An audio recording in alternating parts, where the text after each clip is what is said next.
Welcome back to Rewind Rewatch. I'm Andrene. And I'm Joel. Surprise! This is a mini episode, as you can see from the title. You might be wondering what it is we're doing, because normally... I'm still trying to figure out exactly what we're doing. Because normally, we cover 90s movies and discuss how well they've aged. But, life has been lifing, and sometimes with our schedule, it's just been kind of hard to watch an entire movie and then, do a whole hour episode on it. So I thought it would make good sense for us to cover a pilot of a 90s show. We can talk about it. The episode will be much shorter, as you can see. And this way, we won't leave you guys with no episode for this week. So, my pick... You guys are so spoiled. Oh, my God. Oh, my God. Oh, my days. That's what they be saying in England. Oh, my days. Can't believe it, bro. Can't believe it. So today I decided to start off with 1993's pilot episode of the Power Rangers. Yeah, baby. Go Power Rangers. Nah, so can I tell you that, I'm telling you, but you probably already know this. I'm more so telling the listeners. But, Power Rangers, I think, is the first show that I can remember being my favorite show. Other than I guess Sesame Street, Looney Tunes. But that was when I was so young that I probably didn't watch enough TV to know what my favorite show was. But I remember this was a show that I got excited to watch. The episode would come on, I would stop what I was doing, I was turned up. I remember talking about it with my friends, yo, did you see Power Rangers yesterday? It was so crazy. So at this time, I'm probably 7 or 8. So this is first grade, second grade, right when you're really just starting to even understand what it is that you like. Yeah. This was the one where I'm this is my show, dog. This is my show. And watching this pilot over... yes, it's obviously a Y7 show. It's definitely not made for adults. There's definitely a lot of cheesy stuff in it. But yeah, I completely get it. I'm yes, this makes perfect sense why a 7-year-old boy would love this show. Hey, I was a girl and I loved it too. It was just, oh my God. So you want to get into this? Nah, it's just yo, because I think what I'm realizing watching it is this is a show that has, number one, teenagers, which is the coolest demographic when you're a kid. Right. They do hand-to-hand combat. They're doing karate moves, but they're also dancing, but there's also the Pink Rangers doing gymnastics. So it's all this active sports / karate. But then there's also dinosaurs and robots. Yeah. It's everything a little boy loves. It's amazing. You have fighting, you have space, you have magic, and you have dinosaurs. What else do you need? Literally nothing. Yeah. Not to mention you had a crush on Kimberly, didn't you? I guess. And in retrospect, it's this girl's really not that cute, but I think it was just the fact that she was the Pink Ranger, and she was one of the Power Rangers, and then she was cuter than Trini, so it's yeah, all right. I guess I like her. Yeah. Well, it's kind of with girls and boy bands back in the day. It was almost just you had to pick one. You had to pick one. Yeah, you had to pick one. It didn't matter if all the guys weren't even that attractive to you. You had to pick one that was now your crush. Yeah. And so I feel when I was younger, I was crushing on Nick Carter, and Nick Carter wasn't that cute. But it was also just I feel my friends were all picking dibs. Oh, I got Brian. Oh, and I was I got Nick. It was you had to. I had to call it. Pick fast. I had to call it. You had to pick fast before you were stuck with Kevin. Yeah, I had to. Yeah. And so I picked Nick, and you remember I had posters of Nick. Oh yeah, you did. And looking back, I was did I really like Nick? I just had to choose him. But yeah. Anyway. Okay, so as far as the kids are involved, you mentioned a lot of the tricks they were doing. So a few of them are actually martial artists. So the Red Ranger, who's Jason, played by Austin St. John. We also had Zach, who was the Black Ranger. Literally. Okay, so yes. Literally the Black Ranger and the Yellow Ranger was Asian. It's like, all right, man, this is pretty on the nose. Interesting tidbits about both of those colors. The Black Ranger, played by Walter Emmanuel Jones, he does martial art. And apparently he said that in an interview, when they asked him to like do his moves, they asked him to like do some type of hip hop keto. So he said he had a lot of fun actually trying to find a way to make his moves be like he was dancing, bro, while he's knocking out these monsters. Bro, this is the lasting memory of the Black Ranger is like this brother is always dancing while he's fighting the putties. And sure enough, he pulls it out in episode 1. Like they even like change the music like while he's fighting. It's like everybody's fighting. It's like and then the Black Ranger starts dancing and it's like boom, he's pop locking while he's throwing punches. It's crazy. Oh, it's amazing. Right, these two are mine.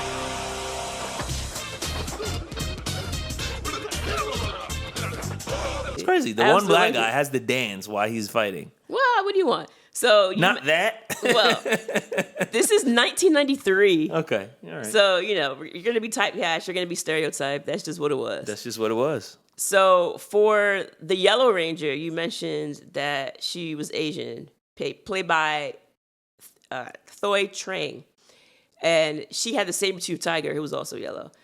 And originally when they filmed this, it was actually filmed with a different actress, and she was Latina.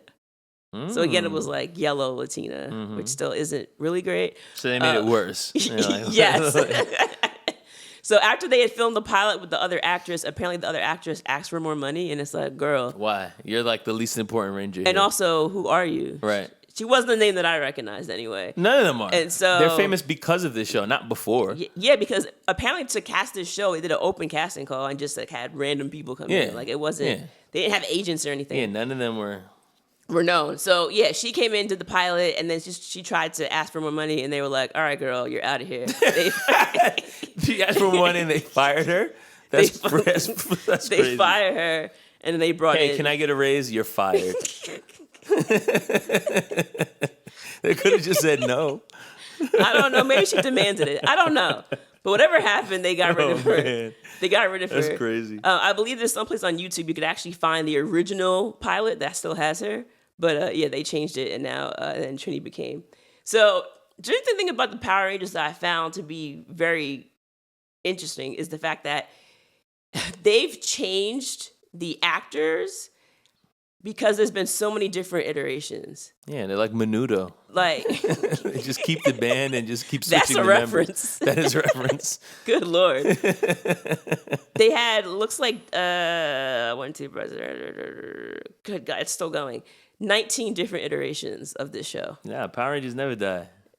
The last season, I believe, aired in 2018. I'm saying, bro, like you have to save the planet. So you're gonna just stop saving the planet? Because obviously all these kids are gonna grow up and they're gonna become 40-year-olds and then be washed. And it's like, nah, y'all can't keep saving the planet. We need new teenagers.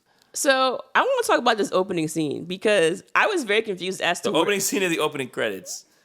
The opening scene. Because the opening credits are basically a summary of the first episode. You're right. Literally, You're right. Yo, Rita Repulsa got back out. Oh my God, she's attacking Earth. The Power Rangers will save the Earth. And it's like, go, go, Power Rangers. They show all of this in the opening credits, and then the first episode is basically just that, drawn over 20 minutes. Like, oh, we just watched this in the first 30 seconds. They didn't show the juice bar, though. They did not show the juice bar, that's true. Yo, wait, I'm getting ahead of myself. Opening scene. All right, opening scene after we get through the credits. Where are we? Because we see these two men that are wearing some type of spacesuit. Yeah. But there's gravity there because they're able to actually like run on the surface. So they weren't. True. So I'm like, they're not in space. Okay. They're running someplace. And then there's some like giant space dumpster, they call it. And then of course these men see it and they're like, oh, what's this? They open it and out comes Rita and all of her henchmen. Her goons, yeah. And her 3 goons. Basically, all we know about Rita is that she wants to destroy the nearest planet, which happens to be Earth. But, like, we don't know why she wants to destroy Earth. Or even where they are. It's very unclear. They're near Earth. Okay. They're on the moon. They're in Mars. I don't know. Okay. They're somewhere. And they're on a planet. They're on a planet. I do feel like in one of the later episodes, Rita goes to Earth. Because I remember that being like mind-blowing at the time. Like, yo, she's there, bro. Like, what are they going to do? Because the whole time they've just been fighting her like little monsters that she sends to Earth. That she sends down. You're right. It's like, yo, Rita's here. Like, she's going to ruin things. Well, yeah, that's her whole plan. Yeah. Let's talk about this juice bar. What are your thoughts about this juice bar? Can you tell our lovely listeners? Oh my God. So their location is Angel Grove, which I guess we're supposed to believe is probably somewhere in California. Is my guess. Mm-hmm. And so, Saved by the Bell had the Max, and 90210 had the Peach Pit. They have this juice bar. So it's called a gym and juice bar.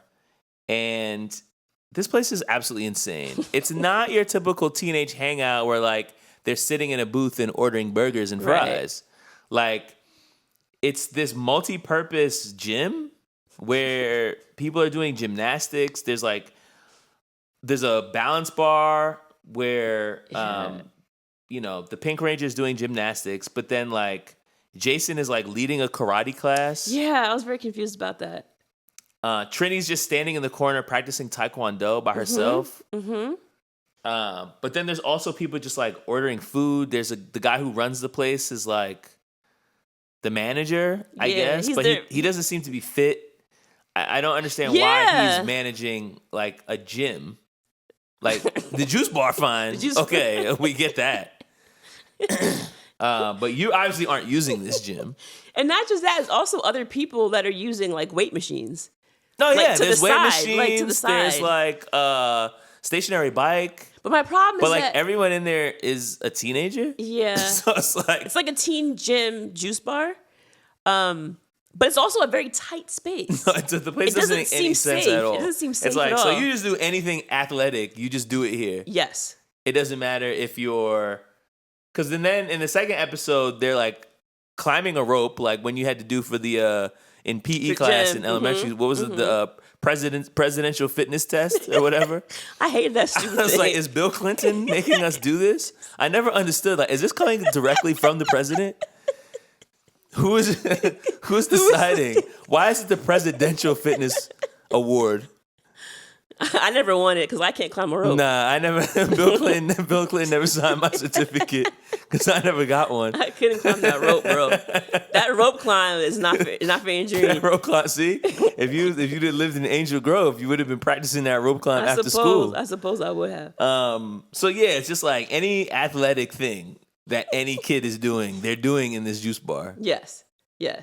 And while we're in the juice bar and we're seeing this class that Jason is teaching. Bulk and Skull walk in, and these are the two bullies. Those are their real names, apparently. Yes, Bulk and Skull. Of course, one kid is super skinny and one kid is fat, because that's how you have to have this bully. Yeah. And every time they walk in, 101 Dalmatians trope. Yeah, what was it, Jasper? Jasper and Horace. Horace, yes. Good callback. Yeah. They had this ridiculous music playing whenever they walk in. It's like and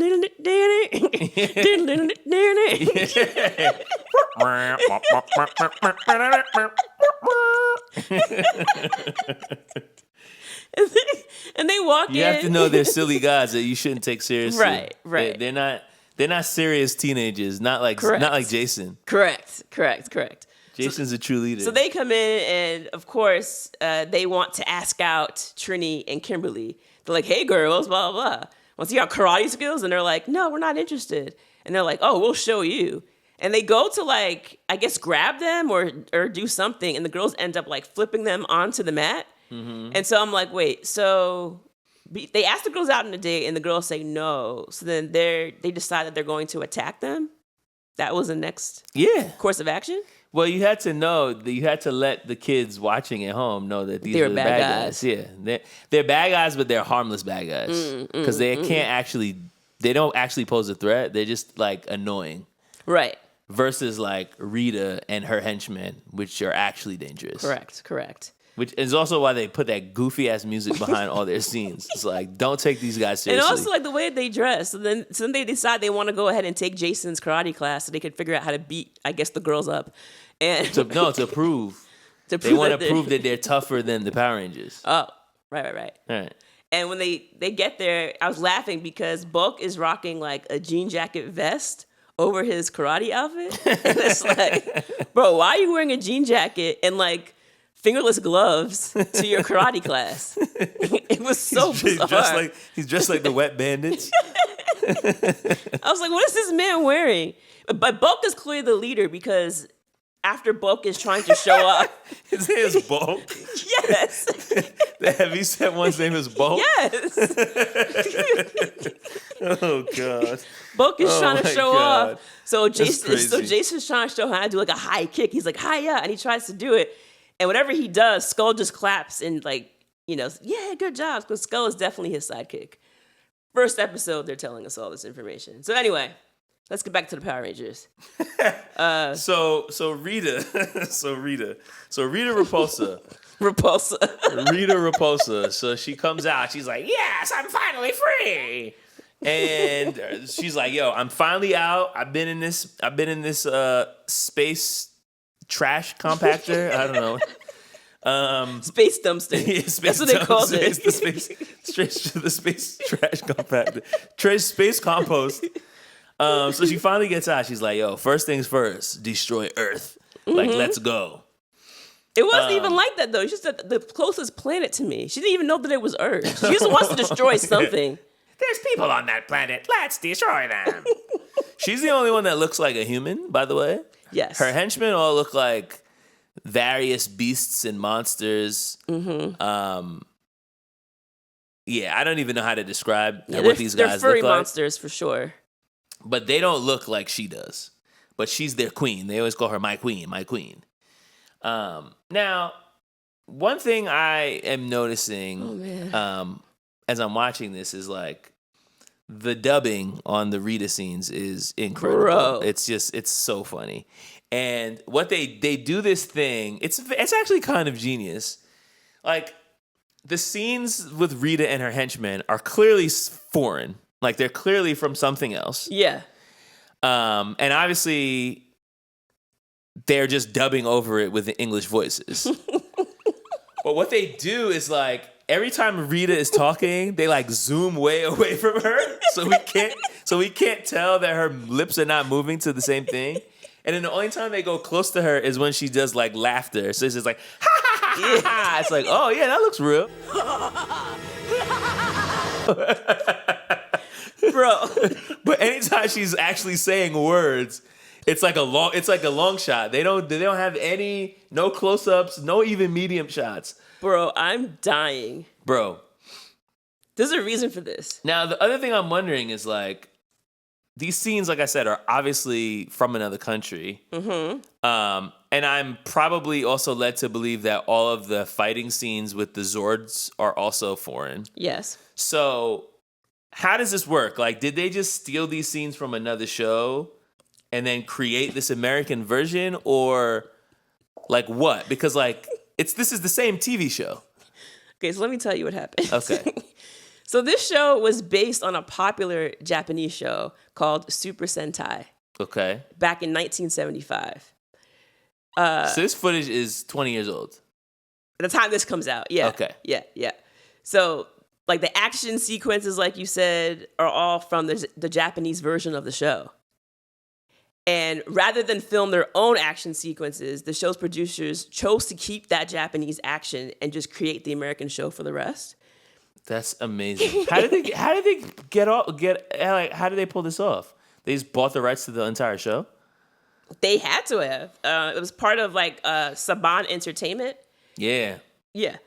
And so what they did was they said when they finally got to the air, that the challenge was because all the action in the show came from the Japanese footage, they were obligated to follow that storyline from the Japanese show, right, and like kind of make it work. And so one of the producers was saying like it was really hard because we had one episode where they were fighting like a rubber-looking pig, and we had to figure out how to make it into the show. That's great. But you're watching it and you're like, as an adult, you're like, what am I watching? Yeah. Because you could tell this is clearly not something that we're doing in real time. And like the dubbing of the voices and all that, like, yes, they had to go in and right. They said that everything was dubbed. Man said, get off our planet. That was the best. Get off our planet. I was like, yeah, you tell him, Jason. Get off our planet. Get off my planet. So, it's like something Will Smith would have said on Independence Day. So talking about the Rita and the voice, right? So apparently the Rita was played by this actress named Barbara Goodson, and she was part of Saban Entertainment's... The real one or the dubbed? So she's part of I guess this one, the dubbed one. And they said that they needed her to act like a wicked witch of the West like voice. And so she said, I did exactly what they asked me to do, but then after a poll, they determined that her voice wasn't scary enough, so they fired her. Wow. Later on, she basically asked them, like, yo, can I try something else? And they ended up, like, bringing her back and said, okay, like, give it another try. But she said, I was so pissed off at the time that I came up to do the Rita voice, and her voice was hoarse. It just happened that day. Mm-hmm. And she said, I started doing that stupid laugh, and she said they loved it. And so she was stuck doing that stupid voice, she said, for 5 years. That's so funny. 5 years. That's so she was funny. stuck doing that dumb voice. Those stupid teenagers don't know who they're messing with. Get the putties. It's time. All right, take that. Well, the other thing, because before we started recording, I was saying, like, yo, these seasons have like 60 episodes. Bro. Like, how are they churning out so many of these episodes? But now that you explain how they made the episodes, it actually makes a lot of sense because they're not really having to create any of the storyline. They have all the footage already. All they have to do is just like work around it. Right. Just shoot the kids at the stupid juice bar gym. And then have them show up. We can talk about Zordon? Zordon and Alpha 5? Yeah, we got to talk about Zordon. Zordon is just a large head. What did he say? He's like trapped in between the space-time continuum. Yeah, he said, I'm an interdimensional being. That's what he said. So he's like, he exists in multiple dimensions at the same time. I believe so, yeah. Yeah. I don't even know what that means, but it sounds crazy. So basically, he has enlisted these teenagers to be the saviors of the world, actually, because they're here to save the entire Earth from Rita and her henchmen. He said he needs 5 overbearing and over-emotional humans. He said, teenagers. Alpha 5. Alpha 5 is this robot, like old school robot. Nah, he's the man. Who works with, that's his phrase, who works with Zordon. The thing is, like, where is this headquarters? Like, is the headquarters in California? Is it in the Middle East? We know it's somewhere on Earth. Right, but we don't know where. We have no idea where. They, like, teleport there. They, like, I don't know. They just, like, fly through space and then just appear in the room. So then, like, oh, wow, how did this happen? So, like, they're just in the juice bar.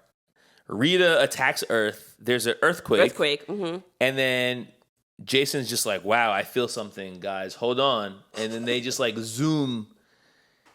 Alpha 5 just calls them. It's like, yo. But it's like, yo, you're just randomly picking 5 teenagers.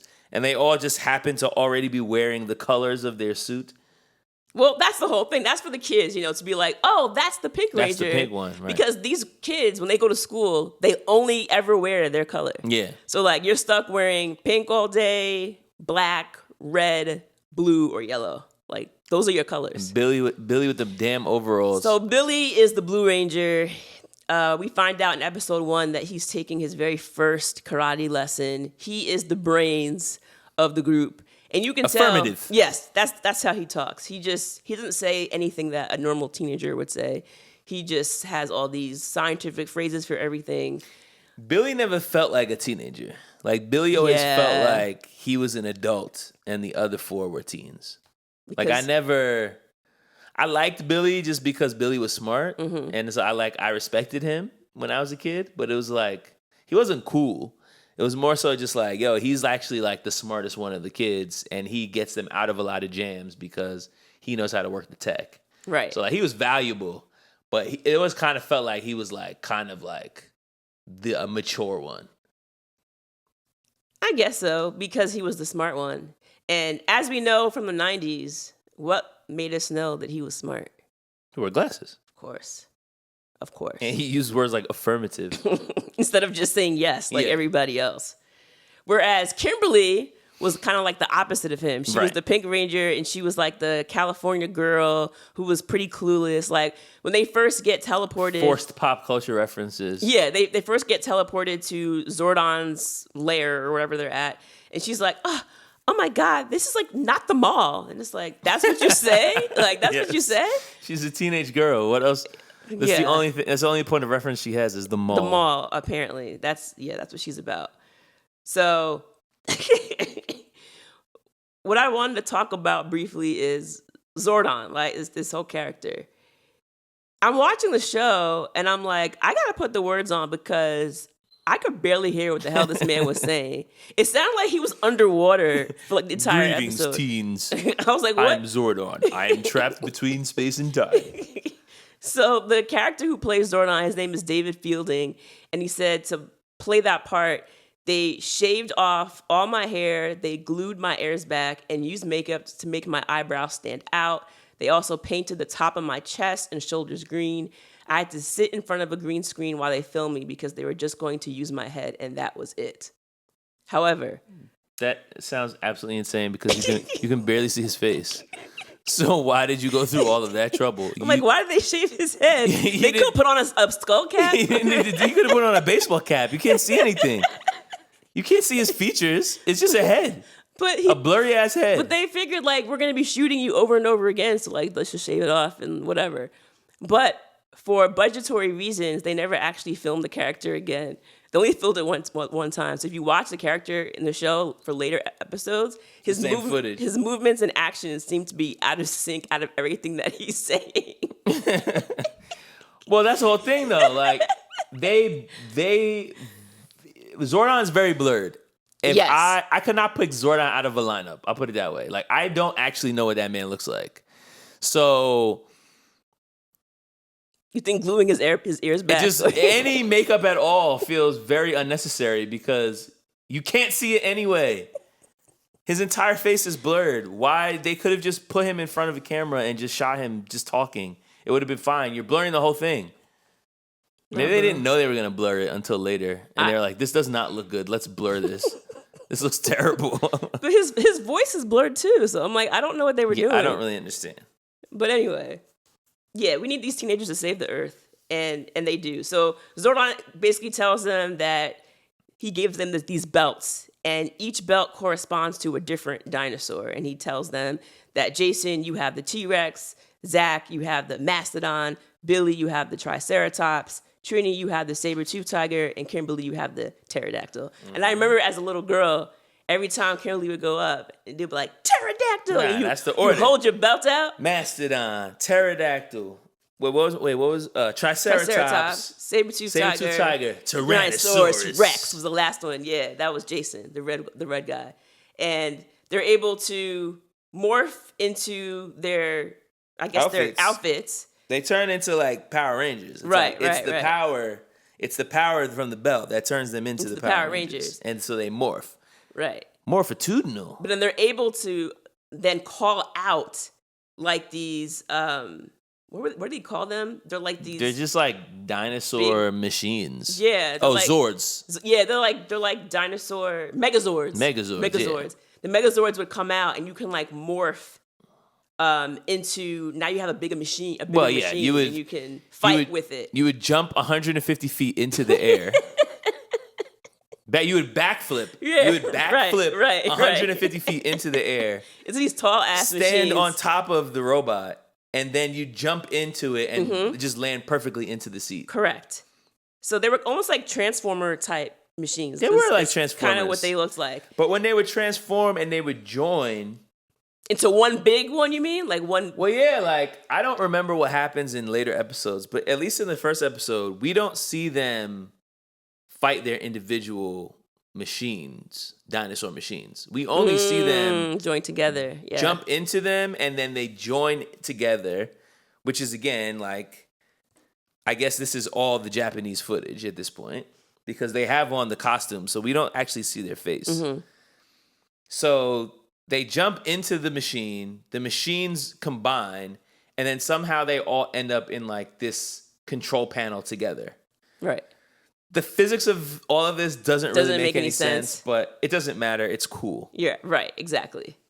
I remember watching it because I was kind of like, as they're building this huge dinosaur, like you said, like different parts were placed in different areas. So for instance, like, let's say Trinity's the mastodon and the triceratops right leg. become the feet. Yeah, so it's like right leg, left leg, arm, whatever. So like the way they connect, you would think that Power Ranger would be sitting in that part of the machine. That would have made a lot of sense. But actually. they don't. They all end up sitting in the center of the machine, and they all have these controls. And I'm like, but what are they controlling? Because you're all sitting in the center, and it just anyway. Watching as an adult, I was like, this is wild. I mean, no, it doesn't make a lot of sense. Well, I'm telling you, bro. When you're 7, you don't care because they're fighting and they're dinosaurs. But you know what I saw? It instantly was like, yo, I remember these. What? The putty. Oh, the putties. And they would come out. Yeah, I used to love watching those things fight because they were so dumb. They were easy to kill. Yeah, they were like the easy. Like let's just get a few easy wins. It's like the first round of a fighting game. It's like, this is not. You're not gonna die here, okay? And then whoever the main monster for the episode was, then they'd have to like fight them at the end. The big man would come out. Yeah. What was his name? Your boy. The big monster. I already forgot his name. I forgot his name. He was like a blue he furry was blue. He was monster. blue and very hairy. And he comes out in the first episode. Rita throws him out because the putty, they're able to get them up out of here rather quickly. And so she realizes I need something a little bit stronger to take on these Power Rangers. And so she ends up throwing this blue monster guy down. And what's cool about him is he comes down, he's fighting, and then she's able to...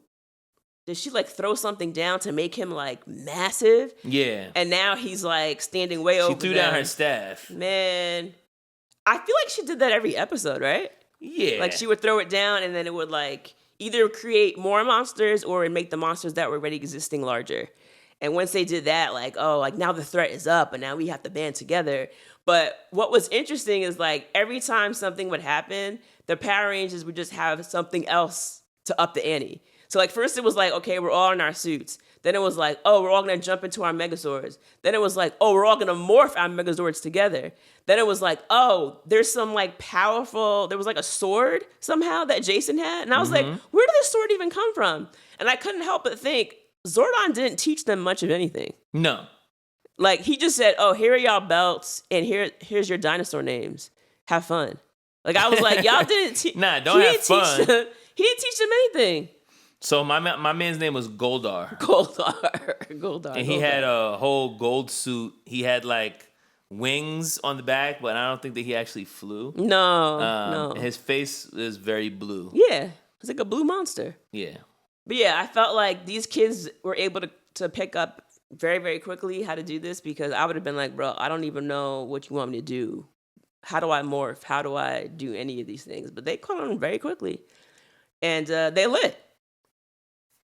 So after they finish their first mission, they go back to Zordon. And basically he's like, yeah, so like, do you guys want to become Power Rangers?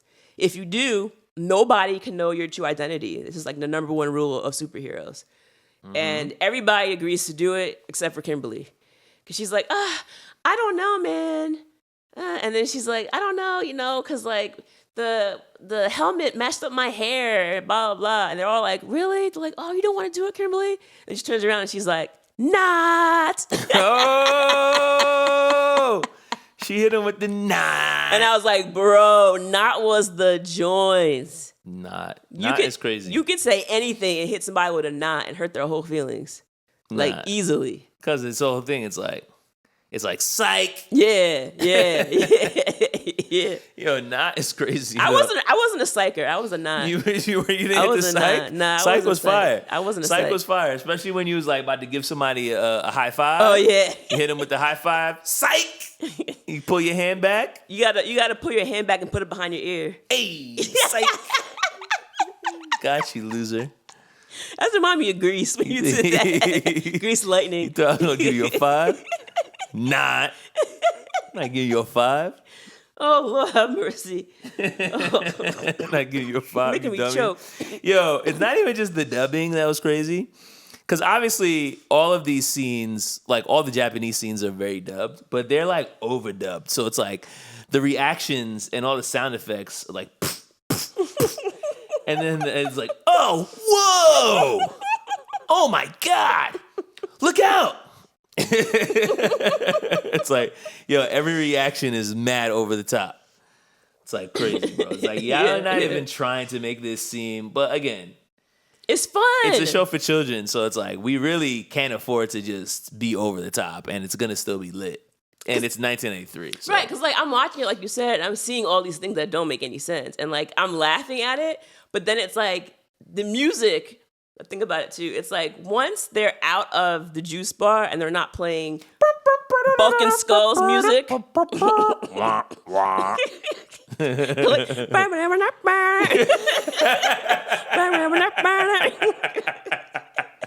Yeah, Sean Bulk.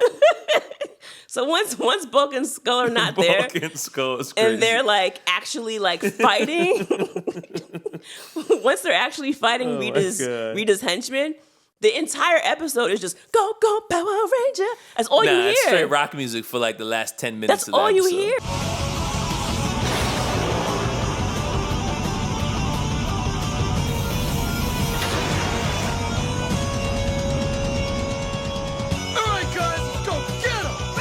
And I'm like, bro, they... It's just mad guitars. But you know what? It hypes you up. Nah, it's crazy. Because I'm watching it, and again, like, I know this is trash, but I'm watching it, and I'm like, yo, but go Power Rangers. You're like, yo, I hope they get this off. Like, I hope they win, because, like, it's just it's lit. amazing. Because then some episodes, like, they wouldn't win at the end, and then they'd be like, to be continued. You're like, yo, like... What's gonna happen to my guys? Like, what's gonna happen? I remember being mad hype watching, like, yo, I gotta watch it tomorrow.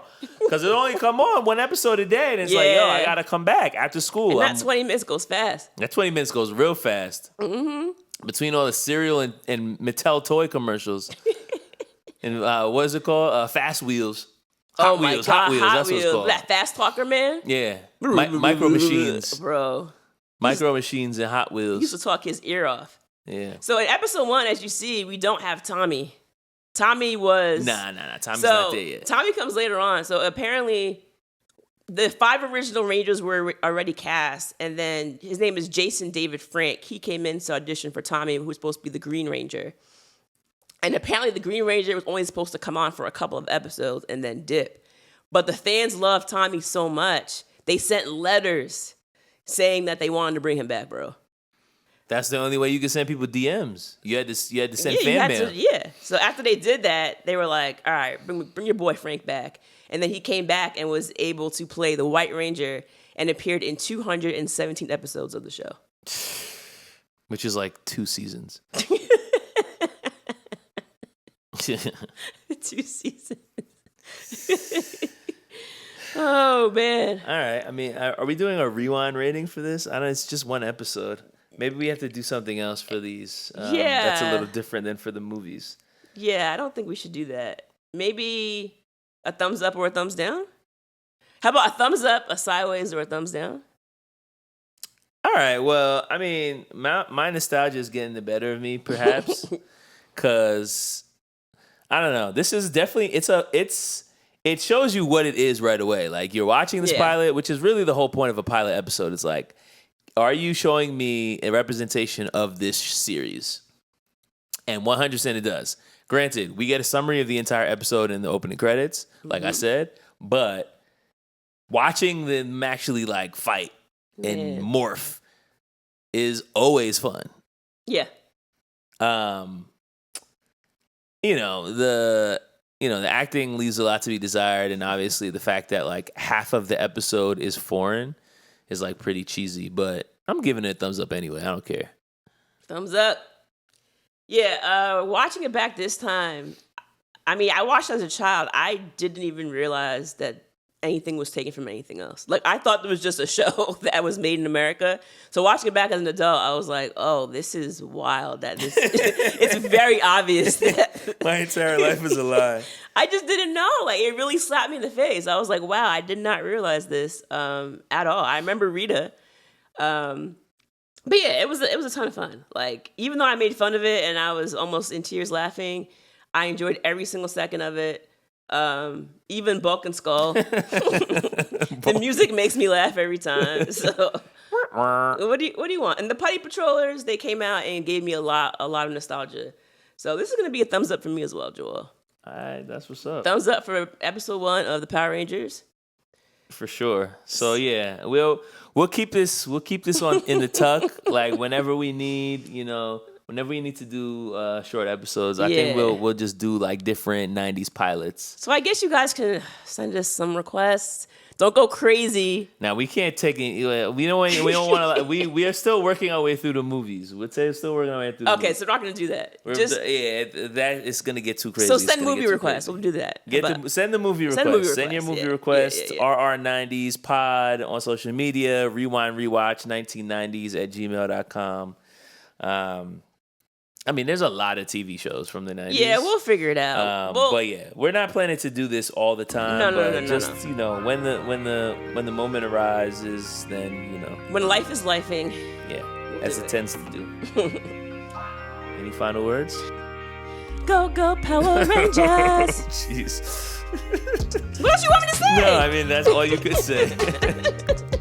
I'll get you next time, Power Rangers! 5 years of that. All right.